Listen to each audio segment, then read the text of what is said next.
Kelangkaan hand sanitizer mulai terjadi di Kota Palembang sejak merebaknya kasus virus corona. Terkait hal tersebut, pemerintah Kota Palembang bersama Badan Pengawasan Obat dan Makanan Kota Palembang akan memproduksi sendiri hand sanitizer dengan bahan yang sesuai standar.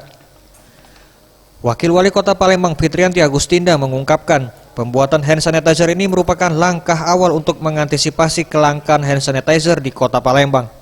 Produksi hand sanitizer ini sendiri akan terus dilakukan selama bahan utamanya seperti alkohol 96% masih tersedia.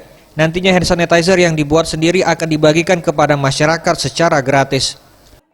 Dan kita sudah dalam arti mendapatkan hand sanitizer itu sekitar 200 liter. Ini akan kita bagi-bagi dengan skup yang lebih kecil, ya, sekitar 200 ml. Nanti kita bagi. Sementara itu, PLT Kepala BPOM Kota Palembang Arofah Nurfahmi menjelaskan, untuk tahap awal ini pihak BPOM akan memproduksi sekitar 200 liter hand sanitizer. Nantinya hand sanitizer tersebut akan dikemas dengan ukuran yang lebih kecil, yakni sekitar 200 ml. Sudah berapa banyak yang sudah jadi itu ada 10 jerigen A20 liter. Jadi sudah 200 liter, itu masih ada lagi kira-kira 2 jerigen atau 1 jerigen lagi. Tim Liputan Sriwijaya TV.